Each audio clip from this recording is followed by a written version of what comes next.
Hello and welcome to yet another SSCAIT report. Today I'll be your host, Chobo Swaggins, aka Jealous on Team Liquid. And as usual, we'll be casting some StarCraft Brood War AI games, both against other AI and against humans. These were all posted in the SSCAIT Discord, which the link for which you'll find in the description below. And there are links to OpenBW, which is the app I'm using here. Well, not app, but website, which allows you to watch StarCraft replays in your web browser, provided you have a few of the files from the 1.16 game folder. Without further ado, let's hop right into it. Here we have Rico 12 spawning at the 7 o'clock position of Python as the White Zerg, and we have Crazio, the Purple Terran, spawning in the 8 o'clock position on Python. With the first scout going to Rico, he's going to be able to find Crazio right away. This replay was shared in the discussion. It was a discussion concerning bunker rushes. However, I'm not sure exactly what's going to happen here. Quite an early scout, which is something we typically do see from AI. They have superior economy, so they don't lose nearly as much from early scouting as humans do in the long term. They're more concerned about getting information. And in this case, what the AI would find in this case would probably be no expansion, and they see that there's going to be a spawning pool with a gas. And so I'm not sensing that there's going to be any any bunker rush in this game, to be honest with you. Barracks quite far behind, Marines patrolling around, not actually looking to attack the Overlord in a consistent manner. And okay, alright, well, looks like we have some craziness going on here right off the rip. All the SCVs are going to be pulled, all the Marines are going to be pulled. There's not even going to be any SCVs left here. 200 minerals probably for consistent Marine production. Yeah, it seems to be the case. The Overlord looks like it's going to spot this, maybe. I think that I could have possibly seen this. One base lurker coming out of Rico here. He's definitely not going to have the defenses in time, and I don't think he might have seen those SCVs and Marines, because otherwise he wouldn't be sending this Hydras forward. He would have had that sunken colony up already. It's a race against time. The lurker upgrade takes forever to do. There's no army on the field, and I think that Crazio has sealed this with an insane cheese. Yeah, Rico had no chance from beginning to end, and that game was over quickly. I have set aside 5 replays to watch today, but if they all turn out to be quick like this, I'll throw in a couple more. I don't have any prep for them, but we'll see when we get there. So yeah, that was a really creative solution. I mean, it wasn't even a fast expander or anything. Maybe that actually contributes to this decision, because there's not going to be enough hatcheries to produce Zerglings. Do feel bad for Rico, who wasn't able to see the army moving out. I thought that he might be able to, because Overlord range is quite wide. I think it's something like this, maybe, like he could see about that far, maybe like this far. Sometimes what you'll see people doing is having their Overlord, well, at least in the Protoss matchup, like either here, and other matchups over here. I'm pretty sure this is an old version of Python, actually, now that I'm looking at it. Yeah, it's Python 1.1, so there's no little placement for the Overlord here. I'm not sure why we still use the 1.11 in Schnail. 1.3 is the quote-unquote modern version as far as I know, but this map is outdated as shit. Anyway, not going to be spending too much time on that, because we're going to move on to the next game. And I know, because I was going to start with this replay initially, but the start was dynamic from the beginning, so that is why we did not go that route. If you notice here, we have Mad Mix P spawning at the 12 o'clock position on destination and sending their first probe out right away against Banana Brain, spawning as the purple Protoss at the 6 o'clock position. This was submitted by Zysen. It's a new community member we have. They are developing their own AI, and they are from Korea, so nice to see new creators and new community members join. As I said before, you can join our Discord and, join in on a discussion, ask any questions you may have, make comments about bots, post interesting replays you would like to see casted, so on and so forth. We're really a welcoming bunch, especially in the context of a gaming community. So definitely hoping to see you guys there. So yeah, this is actually a strat that I've seen pro gamers do in the past. I've only seen it. I've seen it, I think, in PvT. I don't think I've seen it in PvP as much. So basically, because of the sheer size of the main base of destination, it's quite plausible to proxy 2 gateways at your enemy's base, and in PvT, this is dangerous because Marines are very difficult to micro against Zealots. You need to place a bunker potentially to defend yourself. That puts you behind. You can take out the gas, get the the technological advantage against the Protoss. Against Zerg, probably less likely to be seen because of early pool strategies, but still viable. And there is a downside to this. First of all, there's absolutely no defense in your base. So now Banana Brain could imaginably do the same thing and be ahead economically because they sent out their probe later. However, their gateways will also be later. And actually what we're seeing here, I believe this is a forge, and I should have my production facility here. That's one thing I forgot. Haven't casted in a while. So yeah, I'm going to leave that here. And this thing, okay, that's good enough. Anyway, yeah, it's going to be a forge from Teal, so it's actually a cannon rush. I thought it was going to be proxy gateways, but this is a really, really early probe send into cannon rush here. And it's starting from very far away as well. It's going to take some time for it to make progress here. A Zealot could easily make its way across the map in time, but there's no Zealot forthcoming. Saved its money instead for a second gateway and more probes, it seems like. Okay, finally we have the Zealot. I saw 300 minerals. It looked like Banana Brain was late to that, potentially. Still no defenses in Mad XP's base, and the cannon rush is on the way. Third cannon coming up now. You do kind of want to start your first one further back so you can protect the ones going forward. Pylon probably around here, maybe even here, in order to start approaching the enemy base. And first Zealot's coming out, but the Zealot's not actually being aggressive, which is interesting to me. I mean, it saw that there was no aggression coming forward, that the base was empty, so it must assume that there's a proxy somewhere. It probably doesn't know what type of proxy it is. Proxy gateways in the middle have been a build order here. Proxy stuff over here has been a build order before. So perhaps that is the decision-making process here. Cannons are now in range of the gateway, so now the strategy is revealed, and it's going to be interesting to see how Banana Brain reacts. Banana Brain reacts with a forge and a gas. So defensive cannons make it difficult to continue encroaching with your aggressive cannons.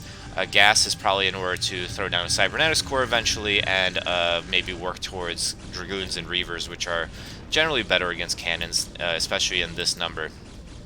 But no Cybernetics core yet. Finally gets thrown down here. Usually you do want to put the yeah, I think these Dragoons are going to be way too late, especially I have one gateway. You're not going to be able to make enough Dragoons to push this back, so I think maybe Robo play would be the option here. But you definitely need these cannons now, otherwise you're not going to have the gas very soon. The Zealots look like they're interested in trying to deny some of these cannons, but with the sheer number of cannons out there already, I don't think that's going to be possible. This cannon, yeah, it's not going to get pushed down at all. And the cannon rush continues. I'm going to speed up here now finally, but it is... yeah, cannon rush is obviously much easier for humans to deal with, I think, than it is for AI. It's a very concept-heavy response that you need to do. You need to streamline yourself into preventing this situation from happening, which is when you start losing territory. Another option would have been to expand to the natural, possibly, because then... and sending your Zealots to be aggressive, of course. That way, even if you lose your main base, there's not much you can do. The enemy can do about it. They can't exactly push quite easily down here, although maybe a pylon and cannon push is viable this way. But either way, the response of not placing any cannons forward, only having them back here, clearly not working out. It does deny this cannon, but now the Teal Protoss, the Teal AI, if it is cognizant, also cannon rushing it should be said is not quite straightforward with AI either. Could work its way around this way, but yeah, no robotics, just going pure Dragoons, just quite typical of the Protoss AI scene right now. Going for heavy gateway armies, using superior control and economy in order to win, as opposed to going for the heavy tech route. And yeah, cannons are also not a typical approach here. The forge going down is going to be problematic for sure. Gateway is actually coming up now, and the Nexus, by the way, has been placed in the natural, so economic advantage is going to be in Mad XP's favor soon as well. 29 workers already split between 2 mineral lines is going to be more efficient than one. And yeah, I think Banana Brain's in a lot of trouble here. They're going to mine out this back mineral to try to find a way to leave. Oh no, it's actually Mad XP that mined out that back mineral. Interesting. I don't know why it would do that. It did send a couple probes in case any more go down. Still failing to place more cannons, still trying to do so though. One of the beauties of AI. More probes coming this way. Interesting, interesting. Maybe for combat, battle probes? Because the Zealot count and production is still going to be higher from Banana Brain for quite some time. It's just a question of how this push is going to progress. Looks like this cannon, this gateway here, sorry, is going to be drawing some of the cannon fire. Might allow more cannons to be placed, but the cannon should also retask. But at this point, we're starting to lose probes as the cannon rush makes its way to the mineral line here, and I really think that there will be no coming back from this. I'm a little concerned that the in-game audio is a lot louder than I thought it was during testing, because I guess I tested with an extractor being canceled. These armies sound a lot louder right now, so hopefully this recording isn't completely ruined by by that. I'll make sure to keep the volume down in future recordings. I'm sorry, in future games, just in case. At the very least, you guys will be able to hear me, I think. Anyway, we're still seeing some dancing back and forth. We're seeing buildings being placed, cannons trying to deny them, zealots running around trying to kill the cannons, and I think we all know where this is heading. MadMixP with a firm 50 probe supply lead, 63 to 12. This is not going to end well for our friend Banana Brain. Should be noted, I was going to mention this in a later game, but Banana Brain did win recently the COG tournament, which is a Korean tournament. An annual Korean StarCraft AI tournament, I should clarify.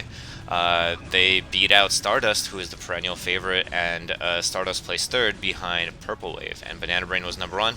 After many years in development, I believe Purple Wave said that this is, or rather the creator of Purple Wave said, this is the first time that Banana Brain has run a premier tournament since its creation, so it's great to see this progress. We're now seeing scouts out. The troll strats are in full bloom.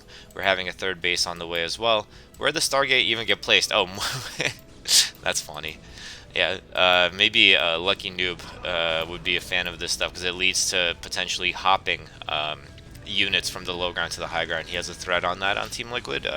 Something you guys can check out. It's just a fun strat. It was in the Pimpus Plays, I believe, 2007 by Zelnick on Lost Temple. He hopped Dragoons into his enemy's base by using the fact that army can't pop out where it's like where the space is already occupied. So if you build like a gateway here, place some probes here, like a cybernetics core here, the Dragoons will actually pop out here. But going off topic now, MadMixP taking a good win against Banana Brain with a sneak cannon rush, something that I haven't seen in a long time in AI games. So let's move on. In this game we are on Jade. We have Infested Artosis spawning as the yellow Zerg in the top right of Jade at the 1 o'clock base, and in the bottom right at the roughly 7 o'clock base we have the white Zerg Corona. So Infested Artosis is another relative newcomer to the AI scene, created by Woaz, W-O-A-Z. They're going to be participating in SSCAIT, which is coming up next month, by the way. So, well, sorry, this is going to be published on January 1st. Happy New Year, by the way. So yeah, it's going to be later this month. We're going to be running the tournament, and actually, I think the tournament's actually technically already started. The round robin stages have started. I'll bring that up later. I know that there's a link to a Crosstable, and I'll post it in the description below.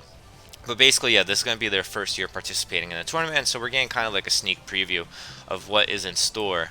And if I'm wrong about that, which I don't think I am, I apologize, but I do think it is a new participant, because we had a little snafu trying to get them to register a Team Liquid page. So anyway, on topic of what's going on in the game, we have what looks like probably was overpool, 9-pool. You know what? I'm not even gonna guess. Into looks like it was pool hatch gas. So Ling heavy approach, more eco approach for Corona. Nice. Not really a concave, but a wall here, maximizing the surface area. Zerglings still have not confirmed the location of the enemy because of the way that the scouting patterns have gone for both players. And I do want to talk about this briefly. I think that Corona maybe made a mistake scouting in this direction. Normally you want to scout in the direction of your nearest natural. So Infested Artosis did scout towards a natural. They could have scouted towards this natural as well, but in the case of Corona, scouting this way does not take you to a natural. So, oh, I'm sorry, no, never mind. This is not a natural. Sorry, take that back. Infested Artosis scouted in the quote-unquote correct direction.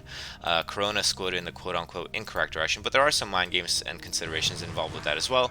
One Zergling is sacrificed to the wall here, showing the difference between having surface area or not, and now trying to poke holes. I think maybe it feels that it has the advantage in terms of numbers right now, so it went in trying to weaken the enemy wall one by one. Is going to start taking out this hatchery, but there is going to be greater production of Zerglings for a little bit from Corona until the second hatchery from Infested Artosis is operational. It finally is. Trying to stay alive here, gets trapped by Zerglings on the ramp. This looks like pretty human micro, well, intelligent micro, I'd put it that way. And of course we're watching artificial intelligence, so maybe that's not a surprise, but the fast Spire attempt is coming in. Currently no focus on trying to take down the Spire, which is something I imagine a lot of human players would try to do, but right now it's just focused on taking down the economy, knowing that if it does so, even if a Mutalisk pops out, Zerglings are generally faster to killing buildings than 1 or 2 Mutalisks would be. Corona doesn't even have the gas actually for Mutalisks, so it looks like this game is actually going to be over quite quickly, I think. Yeah, still no resources, no gas for Mutalisk. The drone count is quite low. Another drone goes down. The hatchery is going to go down, and it looks like pure Ling is going to be the answer here. 3 hatchlings is definitely a viable approach in ZVZ. Matchup that's famously known for being Zerglings and Mutalisks for a long time until it's not, and then it devolves into craziness. So hopefully... oh wait, I forgot to lower this a bit. Yeah, there we go. Hopefully,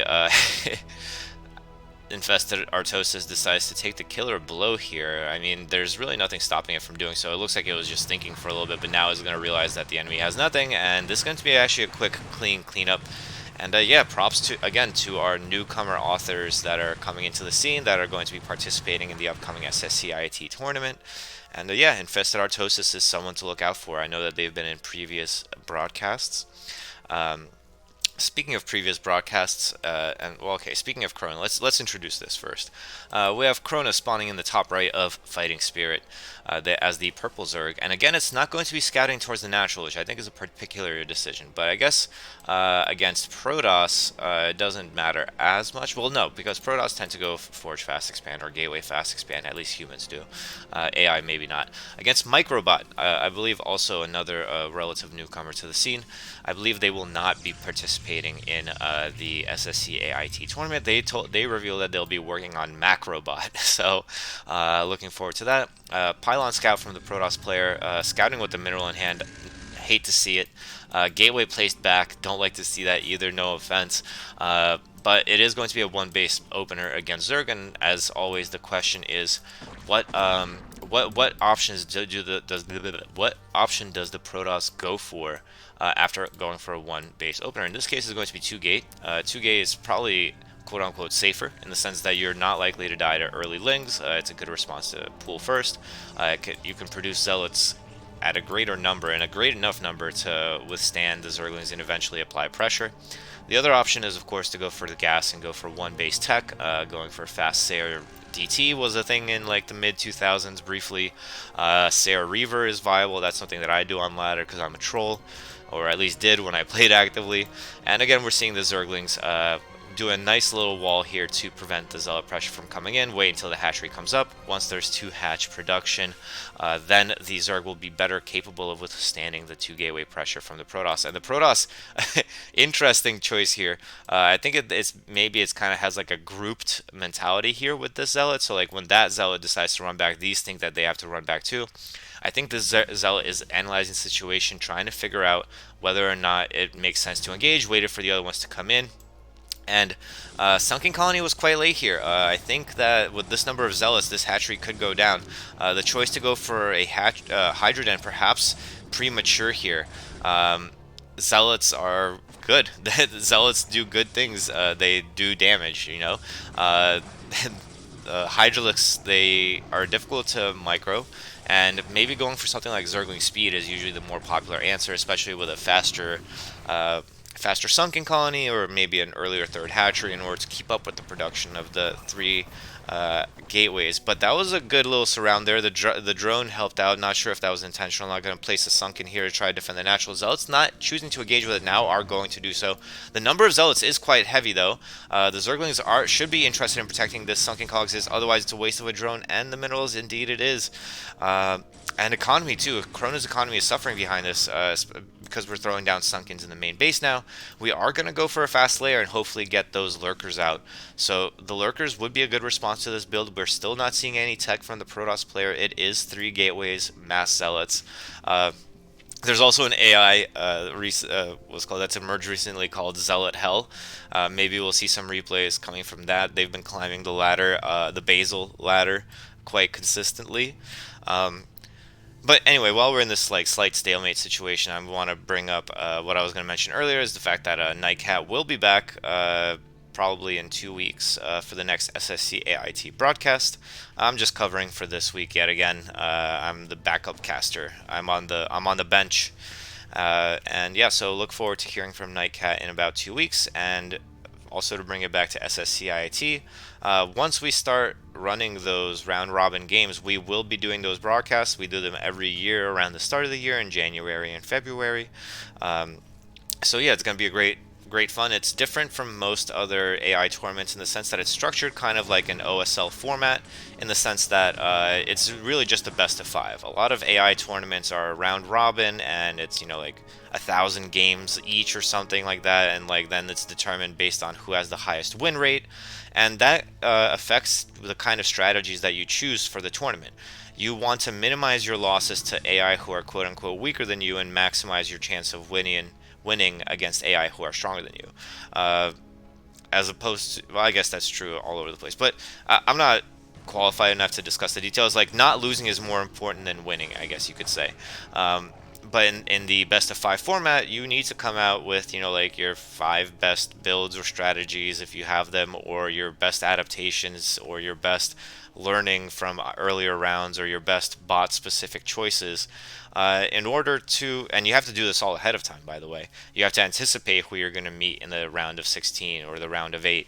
And as you do this, there's only going to be 5 games, and we're going to cast all of the games in the tournament. Usually, what me and Nightcat do is we split. Maybe like he does the top half of round of 16, I do the bottom half, and then one person does the winners rounds, and and the other person does the losers round. Either way, it's something to look forward to in the coming month. And again, Happy New Year's yet again. Right now I'm recording it's in the afternoon of the 31st, so I can't get in the mindset of 2023 quite yet. I have to get absolutely wasted with my friend out tonight, and that is the only way that I know that the year will begin, because I'll wake up hungover and I'll be ready to go to work later after that. So, the new year hasn't started for me, but I hope you're having a great one already with this broadcast. Still looking at this kind of, I guess, stalemate here. I mean, behind this, Microbot has expanded, still has the serious economic lead, 32-8. Still not seeing any lurkers out, interestingly enough, perhaps because Krona doesn't feel like they have the economy to dedicate to gas. Not enough gas being mined right now. Similar problem to last game as well, by the way. But neither player are able to move forward. And ironically, I think that Microbot would mine out of 2 bases faster than Krona can mine out of 1 base at this rate. So I am going to speed it up a little bit just to see what kind of what's the next step in this game's evolution. Dragoons are helping, but they're going in order to shoot uphill, and now some Zealots are making their way up, but now they're scared and they're going to go back, and then the Zealots, Zerglings, and the Hydras are going to push forward and try to push them back, and looks like we're going to rinse repeat this for a little bit. It's going to be interesting to see how the dam breaks, as they say. Supply 100 ahead from Microbot, but you have to imagine that if with 120 army supply you're not able to push up this ramp, not much is going to change with 40 more supply. If you're scared right now, you're going to be scared later, and if Krona ever decides to mine gas and get lurkers, then this ramp may become completely unimpregnable. But now it looks like maybe Krona ventured a little bit too far. The other thing to consider is, of course, if the Protoss maxes out, it will be the Zerg army that continues to get stronger and stronger over time. So it's going to be interesting to see which side breaks in this situation. Is Krona going to overstep? Are they ever going to start mining gas? We are up to 9 workers now, should be noted. Is Microbot ever going to overstep and maybe get too far up the ramp and split their army in half and cause for a tidal wave of Zerg to emerge? Is there going to be a tech switch in our near future? Based on the production, I'm not seeing it. Let's take a quick look at the upgrades. 1-1, range and Hydralisk movement for the Zerg player. No upgrades on either side, which is unusual to see, to say the least, especially this late into the game. Microbot floating now 1,600 minerals and 2,000 gas, and we're maxed out. So again, this is the point at which the Zerg army is going to get stronger and stronger, but the Protoss army is not. But with 154 supply of Protoss ball sitting underneath your ramp, I don't know what you can do. Oh, now we're going to start mining gas. I like this decision. It's going to be a tug-of-war at the ramp. yeah, I don't know what to say about this. I mean, the Hydralisk density is increasing, and Hydralisks are good against both of the units out on the field, which is slow zealots and rangeless dragoons, I should add. Because I would, or is the research, is it in research? No. Yeah, there's no range on these dragoons, so these Hydras should fare quite well, and this is going to be, I guess, a massive hold from Krona. As I said before, Microbot's main is mined out now, and Krona, it looks like it's going to be reclaiming some territory now. Microbot's army count has gone down significantly. There's less than 100 difference now. Is Krona actually going to be able to pull this off? Getting a little stuck on the ramp here. This is where the Hydras are the weakest because they don't have a good concave going. There was some Zerglings blocking the ramp, but they're also blocking the Hydras out from the ramp, and we're back to 100 supply difference. Krona is going to start running out of money soon, though, on these minerals, I think. They're starting to look a little scant, so we'll see how this goes.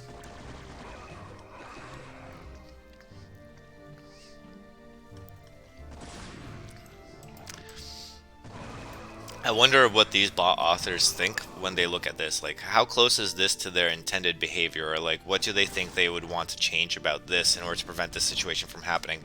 Clearly, the war drone is mistake is trying to go expand where there's a large amount of army. And again, I do like the fact that the supply is becoming more and more Hydra heavy, but I don't think either army can make their way up a ramp safely. And it, like, I don't know how this will resolve. I'm gonna keep watching until it does. Looks like 4-speed does make the replay stutter a bit while I'm recording and playing music and doing a bunch of other stuff. But hopefully we'll get to a breaking point soon. Krona floating with that 50,000 APM peak. Trying to control every Hydralisk, and look, that drone not even moving at some points because of Microbot's 25k. Look, the drone survives. It scouts the enemy army. Maybe it's like a double agent, you know, it's like reporting information from the front to the back. It comes back damaged so that the Zerg doesn't assume that the drone is a traitor, but it's already been, you know, like light mind controlled. And yeah, at 90k APM, I think that might be why the game is chopping up, to be honest with you, more than anything to do with my computer. Yeah, it's really grinding to a halt now. I'm going to try to see if actually slowing down the replay speed will speed it up a little bit, but no, it doesn't look to be the case. But it looks like the Hydras are starting to get a little bit more explorative. I don't know. I don't think that's a word. They're starting to wander further down, and it looks like the Protoss does back out a little bit, maybe trying to reposition so the Zealots are out front. And 100 supply difference, no more, and Microbot seems not interested in expanding, but both players are out of money, and now the drone places the hatchery finally, and actually this army supply difference, 39 to 54 unupgraded Protoss army. I'm starting to favor the Zerg. This is the power of Zerg. Hydralisks are just one supply in this game, and that is absurd because they're a really good unit. They're the backbone of many a Zerg composition. And yeah, and then now that the expansion has been secured, there's only 5 workers for Krona, but I have to feel that no income is... I mean, income is better than no income, but there is a significant bank for Microbot. I wonder, maybe it just gives up after 2 bases, I guess. But still, an interesting hold from our Zerg player here. I'm going to speed it back up a bit since the APM seems to calm down a little bit. 6 workers now going to be mining minerals, and slowly but surely I feel like this Protoss army is going to be whittled down. I don't see any further production coming out of the Protoss player, and yeah, so I'm going to speed up even more. I think we're at the point where we know where this game is going to go. Sunken colonies being placed just in case. Perhaps Krona... I mean, Krona has no way of knowing that the enemy hasn't taken more than 2 bases. I guess programming like expansion logic might be tough. You know what I mean? Like not only placing the nexus, but deciding when to do it. And yeah, now we're going to start to see the flood. I'm going to slow it back down a bit. And there's absolutely nothing that Microbot will be able to do against this. The flood of Zerg is now has a superior, what's called superior upgrade, superior numbers, superior supply density. And yeah, it's going to be a cleanup now. 8 workers remaining for Microbot, and this is a wrap. So, moving on to the last replay that I have for y'all today. I have Smevius against Banana Brain. I'm actually not sure if this is a human or AI game, to be honest, but I guess we'll find out soon based on the gameplay. That split? Yeah, that was a bad split. I'm starting to think... I'm going to assume that this is a human player. Production tab, volume, lowered. Good, okay. Hopefully... Yep, okay. So, PvP, we have Smevius, Mev. spawning at the top right of Fighting Spirit as the Teal Protoss, and scouting quite early. So this is like a bot scout, honestly. Maybe, or like a noob scout, I guess you could call it. Maybe they are, I don't know, maybe they're trying to cannon rush or something. Spawning at the top right of Fighting Spirit, and then Banana Brain yet again spawning at the bottom left as the Purple Protoss. Now, Smevius is going to discover his opponent in the bottom left, or there its opponent. Yep, and it is indeed going to be another cannon rush, it seems. Has discovered the opponent. I don't. Warping buildings have lower vision, so I don't think that it saw the probe. The probe would have seen the gateway, but the gateway might not have seen the probe, and that makes this dangerous. But I'm not sure about this placement here. After scouting that forge, I would start, as a human player, start panicking and checking every corner of my base. And if I saw these cannons, I would send all my probes probably and my zealot there. And now, yeah, I think this is human play. This is a human player doing this, placing a blocking gateway now as well. No second probe, almost managed to lose that probe, and yeah, it's gonna be another cannon rush game. Another quick one, I think. Another game highlighting perhaps the weakness of Banana Brain. One thing that other bot authors could exploit. And yeah, no cannons. Still made a forge, but no cannons. Going for a fast cyber and is going to lose all the territory in its main base before it can place cannons. These cannons don't achieve anything against a cannon rush coming from the front. So going to be another quick and painful one, I think, for Banana Brain here, as it falls to another cannon rush. And again, this is the complexity of AI. They're able to pull off incredible things. I've gotten absolutely curb stomped by Banana Brain when trying to go head to head against it in a macro battle. But here in a cannon rush scenario by a human player, or by an AI in the early game, Banana Brain just folds. It doesn't know what to do. It doesn't know what to do because it hasn't been, I guess, told what to do. It hasn't been trained to know what to do, and that, with time, these AI, of course, are going to get stronger and stronger. The AI from yesteryear are nowhere near as strong as some of the top competitors today, and a lot of those AI were the top competitors years ago, and they're much better now than they were before. So unlike me and many other aging former Brood War players, they're going to keep getting better. But this time, actually, they do. Banana Brain does manage to get a Reaver out.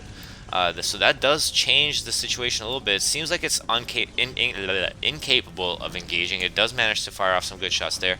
Reavers do have some quirks about how they engage. So maybe this game isn't as over and done as I thought. With Reavers being able to push back these cannons, it could quite easily turn around on our human player. The human player only had 20 workers, and yeah, it looks like the human player just gave up. It just stopped playing, or maybe actually, no, you know what it might be? I think the replay might be bugged. This is what happens when you pick replays at random, but I think this guy, maybe he just decided to give up once he saw the Reavers, which, frankly, I don't think he needed to do. I mean, going up on 2 bases, obviously his economy wasn't quite as strong. Had floated some minerals, maybe he had to go home, maybe his mom called him. Who knows? Anyway, it's interesting. That game was interesting to see. It showed the contrast between when Banana Brain didn't react. Well, in both cases, I would say that it didn't react great. But one time when the reaction worked, and one time when the reaction did not work. So, 1 second, I got a message. Okay, confirmed. Yeah, sorry, it was my friend telling me when he wants to meet up today. Yeah, I didn't plan on casting today, but Nightwolf has a tradition where he plays Brood War on New Year's Eve, so I figured I'd help him out. And in the meantime, yeah, I'm just looking for the replays that I was gonna do. I had that up before. I shouldn't have checked what my friend said. Fuck him anyway. Let's see. Damn it! Now the channel scrolled all the way down to videos that. God damn it! 1 second. Yeah, there's been a lot of replays posted, which I'm really grateful for, and I'm sure that Nightcat is as well. This one's from Crazio. It says a decent bot versus human TVZ. So let's see. I guess you guys get to see firsthand how this works. We have Schnail. So that is our anonymous human player playing the ranked ladder on Schnail. Schnail, of course, being the StarCraft Human and AI League. It is a app that you launch on your computer, and you can face up against many of the AI you've seen today. If you're interested in learning more, I am going to include the links to that in the description below. created by community member Sonko. It's a really great service, has a lot of activity. Korean players play on it, really high level players play on it, and you get to play against some of the top AI. So it's like a win, win, win, win, win, win, win. Anyway, so the human player spawning as the Zerg at the top right of Fighting Spirit. On the bottom left, we have the orange Terran Crazio, and it is going for BBS. BBS, of course, standing for Barracks Supply Depot. It's a aggressive build where you build your barracks usually in the middle of the map, and then you try to rush down a Zerg opponent who is foolish enough to go for hatchery first. In this case, it looks like we went for Extractor Trick to get 10 out of 17 supply. Looks like we are building up the money for a hatchery, importantly enough, and the hatchery is actually going to be quite late as well, which is something you don't like to see.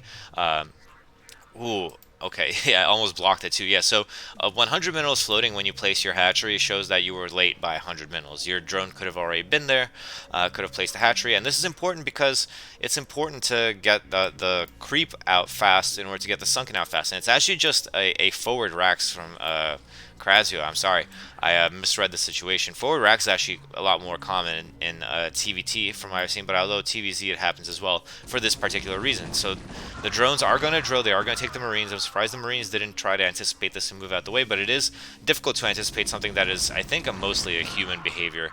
And yeah, the drones are going to be continuously being pulled back in order to snipe these Marines, which is going to hurt the economy, but at the same time, not all is lost. The human player is taking a third base at the same time, and drones are going down though. The economy is quite similar between Crazio and the Zerg player. Sunken colony is going to go up here, I imagine. Looks like the drone ran out of minerals in order to place it. The sunken colony, is it going to go up? Okay, it does, but it does get denied as well. This is really tight now, actually. I do not think that the human player anticipated that. Maybe they don't know that when the creep colony finishes and becomes a sunken colony, that it actually loses 100 HP. But at the same time, you have to question how much has Crazio gained from all this. Of course, they have killed some drones. They have forced the Zerg to waste some minerals. But now there's no Marines out on the map because Crazio trickles them in one by one. We are going to see a factory follow-up. We should anticipate... we should anticipate vultures as a result. Vultures are quite good against Zerglings with good micro, and they will be able to pick off drones as well. No sunken colony though, and it looks like the barracks is going to be in danger's way now, or in harm's way, I guess is the appropriate way to say it. But first vulture is out. First vulture will be able to destroy every unit on the map right now, so the Zerg needs to have an answer. Possibly a sunken colony at the front, maybe. I think we're seeing one right here at the third base, which is good. Yep, and now is going to confirm the fact that it is a factory. We are building a second barracks. I'm surprised that the first one wasn't lifted. That's something that definitely needs to be included in Crazio's AI. And I believe one of the replays that was also posted more recently that we're not going to be covering today discussed how Crazio lifted their barracks too early and let a DT in. And the human player, aware of the fact that this is going to be mech, is going to place a sunken colony at the front. One thing Crazio could do actually is run back here and hide behind these minerals. That could be quite dangerous, and the human player, aware of that, is going to be placing it there based on their API. I'm guessing that they're just, low mid-range player, so using the Schnail server to practice quite good. Going for a 3-hatch Mutalisk build, it seems like, which should fare quite well against the one-base mech. We are adding an armory, but we only have one factory to produce things out of. The Zerg player, on the other hand, can save up larva in order to produce up to 9 Mutalisks at once. Doesn't seem to be doing that right now. Maybe now is starting to save it up, maybe a little bit late. Siege tank is here, but I don't think it has siege mode. Let's see the research. Yep, at about 60%, now 75. So it is going to be late, I think, because the Mutalisk should be out shortly thereafter. I don't think there's going to be enough army here to push back the 2 sunken colonies. And that tank is way too far out. This one might be closer, wasting valuable time, actually. But with 2 siege tanks, these sunkens could actually go down quite quickly. The Mutalisk micro is going to be important here. I like the fact that there's forward turrets being placed. This might deter the Mutalisks a little bit. And as I said before, looking at the army, we only have 4 Mutalisks out because no larva was saved. This is a little bit dangerous now, but there is exposure here as well. The Mutalisks are trying to focus on the Goliath. The Goliath is going to go down, but the turrets have managed to whittle down the forces a little bit. Drones are going down, but the push has stalled out a little bit as well. Ooh, but at the same time, though, the new tank comes in. Maybe more turrets could be in order here. The sunken is going to go down. Then the drones will go down as well. Economy is a human lead, but by how much and for how long?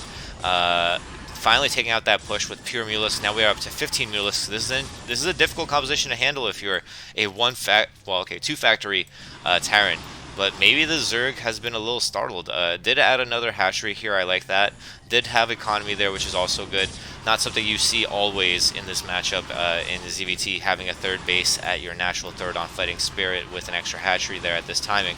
But being that it is an AI game, it is a little bit atypical relative to what you would normally see. So, Mulisks are now going to be flying towards the enemy base, but there are turrets defensively all around the map. Top factory might be a little exposed. The Goliaths do have range, and yeah, that's going to scare away the Mulisks for now. So yeah, this game's developing quite nicely. I'm liking where this game is headed. We had a really dynamic opening. I'm sure that the Zerg player was sweating bullets for a little bit. We do have 5 hatcheries.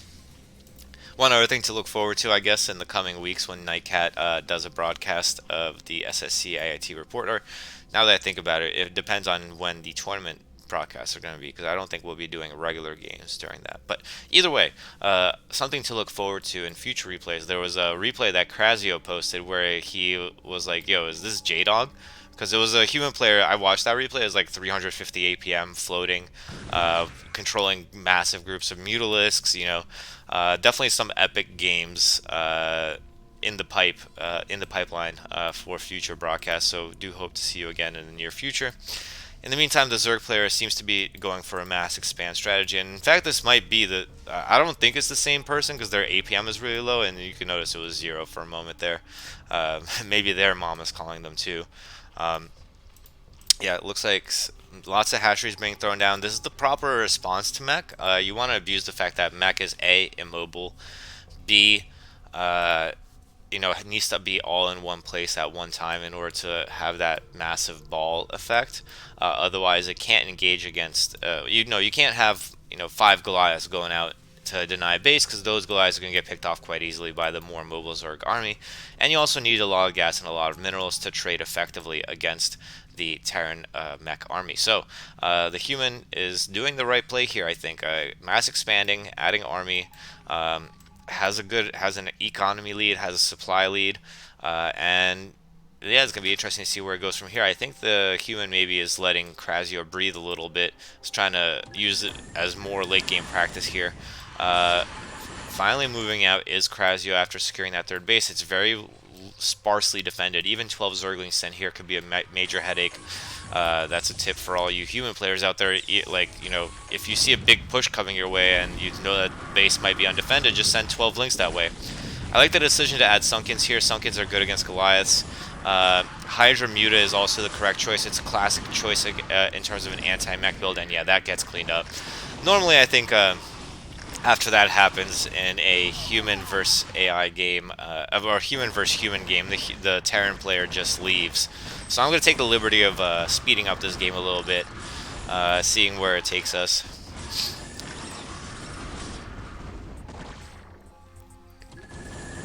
That's the one thing I've noticed about some of the replays that I've been watching in the Schnail ladder, some of the good games, is because the human player, like, you know, they gain an insurmountable advantage, and then they try to kind of let the AI claw back a little bit, which can be a dangerous game to play, particularly in mirror matchups, I think. In this case, for example, I mean, Crazio cleaned up the third base. It has secured a fourth base that I don't think the Zerg is aware of, even though they expanded right next to each other.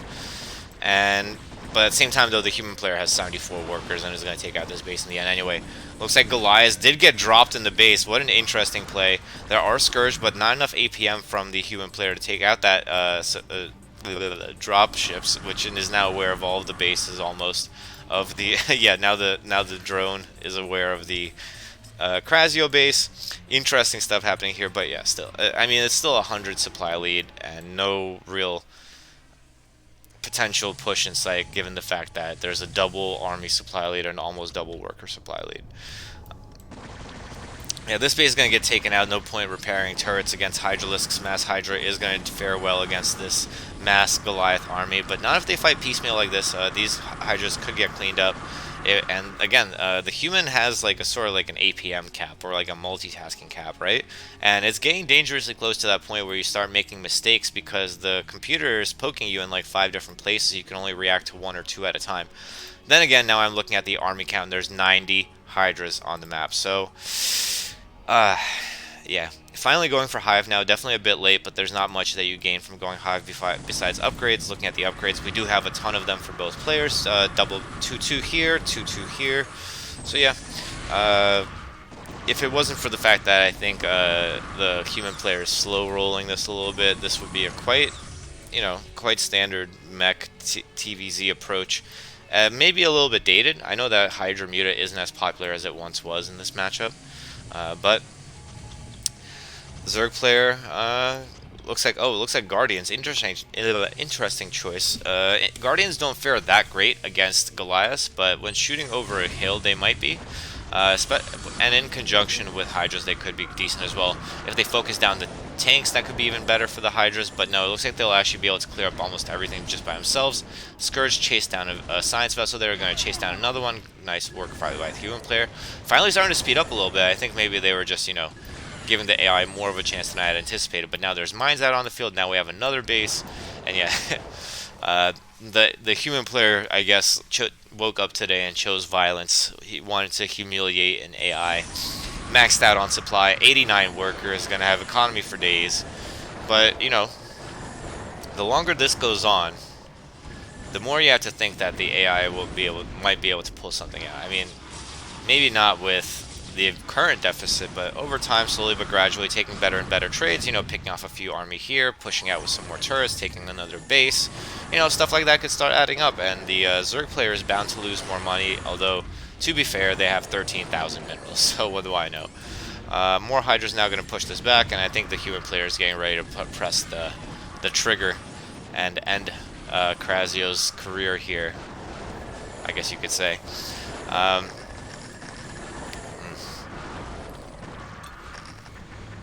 By the way, this is the first day where my throat hasn't hurt. I've been sick for the past week. I know that definitely came out way more sexual than I intended it to. But anyway, yeah, I've been sick for about a week. I went to the dentist 5 days in a row, and it was like during that cold wave that we had, and as a result, I got sick. I don't know, it's some combination of being in pain for 2 hours a day, and well, Valkyries was an interesting choice, by the way. But anyway, long story short, I'm glad to be able to cast this game, despite having a sore throat for the past week and a half. But now it's finally starting to catch up to me a little bit. Throat's starting to dry up. Words are starting to get a little painful to say, and I do want to be in top condition for the debauchery that's going to happen tonight. So I think this will be our last game of the evening. I want to say thank you guys for tuning in. Thank you for watching SSCAIT Report. I hope you're as excited for the SSCAIT tournament proper as we are. Again, those games and broadcasts will be happening probably starting in January, maybe towards February, because I did say that January can be kind of busy for me with my job. But yeah, Nightcat and I will both be casting those, likely not together up until maybe at the final level. The final stages of the tournament we'll probably do together, like maybe the finals or the semifinals. But up until then, you will get a rich collection of games played by the top AI in the scene in a round of 16 OSL style tournament where you'll see every single game that is played, and I hope you follow along with us. With that, this has been Chobo Swaggins. In 2 weeks, look forward to hearing from Nightcat yet again. Do feel welcome to join our Discord server and keep up with the happenings that are going on. In the meantime, I'm going to find that Crosstable that I mentioned earlier, so you guys can see what are the... let's see, is this... No, that's from last year. I looked up Crosstable as 2 words instead of 1. Looks like... So there is... Lines Prower, the developer of Monster, created this Crosstable here. You can see the current standings, the top 16 players. Crazio, who we've been watching, is currently sitting at number 1. Stardust not far behind, having played less games, and Beta Star also with only 1 game lost. Lots of really high results here. Lots of things to look forward to going into the upcoming tournament. Since I saw that Microwave also posted their Crosstable, I want to see what theirs looks like just in case. Okay, this one's more straight up table. So I'm going to post links to these if you want to keep up with these during your free time. I am going to post links to Schnail. I'm going to post links to the Discord. So go in there, check it out, and come hang out with us. Let's talk some Brood War. Let's talk some AI games. Let's talk about whatever you want to. And for the final time, Happy New Year. I hope this year is better than the last one. That's all I'll say. Hope it is that way for you, for your loved ones, for everyone. Stay healthy, stay happy. Take care.